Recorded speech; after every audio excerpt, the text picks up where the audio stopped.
안녕하세요. 해외 거주 한인 네트워크 바다님들. 오늘 저희가 함께 살펴볼 자료는요. 2025년 현재 세계 경제를 움직이는 가장 가치 있는 기업들에 대한 최신 분석입니다. 어떤 기업들이 글로벌 최상위권을 형성하고 있는지, 또 국가별로는 어떤 특징이 있는지 바다님들께서 공유해 주신 자료들 바탕으로 한번 흥미로운 지점들 짚어보겠습니다. 네, 안녕하세요. 이 2025년 5월 기준으로 정리된 자료들을 보면요.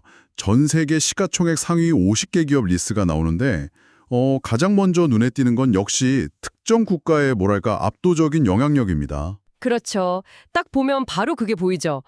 상위 50개 중에 미국 기업이 무려 32개. 이게 거의 3분의 2잖아요. 와, 이게 단순히 몇몇 기업의 성공을 넘어서 미국 경제 시스템 자체의 힘을 보여주는 걸까요? 자료에서 혹시 어떤 단서들을 찾을 수 있을까요? 네. 중요한 질문이신데요. 자료들을 보면 확실히 애플, 마이크로소프트, 엔비디아 같은 미국의 그 거대 기술 기업들, 이 기업들이 상위권을 주도하고 있어요. 시가총액 3조 달러를 넘어서면서 아주 치열한 경쟁을 벌이고 있는데 그 핵심 동력으로 인공지능, AI가 딱 지목되고 있죠. AI요? 네. 이게 흥미로운 점은 AI가 그냥 단순한 기술 트렌드가 아니라 이 기업들의 핵심 비즈니스 모델 자체를 막 재편하고 있다는 거예요. 그래서 실질적인 가치 평가의 핵심 동력으로 작용하고 있다는 분석입니다. 단순히 기능 추가 이 정도가 아닌 거죠. 비즈니스 본질을 바꾸고 있는 겁니다. 와, AI가 기업 가치를 이렇게 끌어올리는 핵심 엔진 역할을 하고 있다. 정말 대단하네요. 미국의 독주가. 그럼 다른 나라들은 좀 어떤가요? 유럽이나 아시아 기업들 상황도 궁금한데요. 네. 물론 미국의 32개는 압도적이지만 다른 국가들의 저력도 무시할 순 없습니다.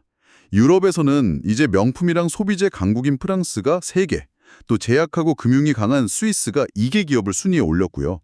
아시아로 넘어가 보면 중국이 5개 기업으로 가장 많아요. 중국이 5개? 네.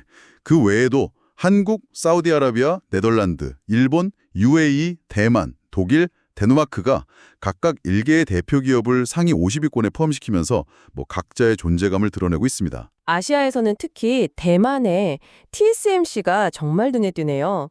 시가총액이 거의 1조 달러에 근접하면서 아시아 최고 기업으로 떠올랐다고요. 맞습니다.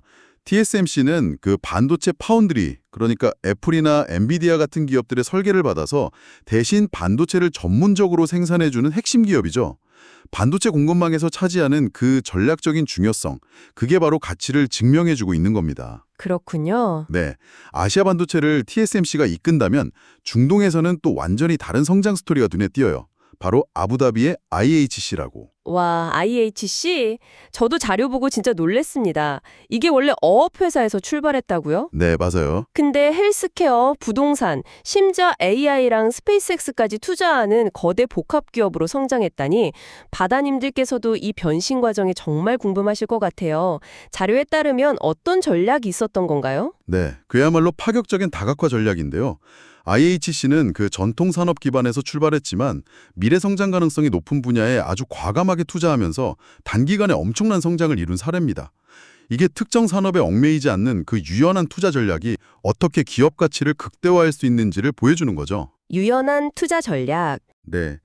한편 줄국의 텐센트 같은 기업은 좀 규제 환경 속에 있긴 하지만 그래도 위챗이라는 강력한 플랫폼을 기반으로 게임, 핀테크 분야에서 여전히 건재함을 과시하고 있고요. 물론 한국의 삼성전자나 일본의 토요타처럼 각국을 대표하는 전통 강자들의 꾸준함도 빼놓을 수는 없죠. 그런데 정말 흥미로운 건 과거하고 비교해보는 거예요. 1989년 자료를 보니까 세계 20대 기업 중에 일본 기업이 13개나 있었더라고요.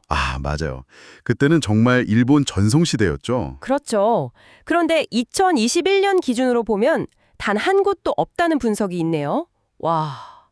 대신 그 자리를 중국 기업 3개랑 한국의 삼성전자가 채웠고요. 세상이 이렇게 바뀌었나 싶습니다. 이 극적인 변화가 우리에게 시사하는 점은 뭘까요? 바로 그 점이 오늘 자료들에서 얻을 수 있는 중요한 통찰 중 하나라고 봅니다. 불과 한 30여 년 만에 글로벌 산업 지형이 완전히 뒤바뀐 거죠.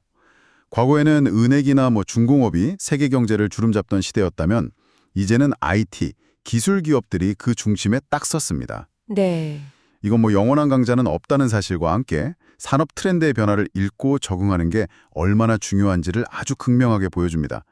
장기적인 관점에서 투자 전략을 세울 때도 반드시 고려해야 할 부분이죠. 정말 역동적으로 변하는 글로벌 기업 환경을 아주 실감나게 엿볼 수 있었네요.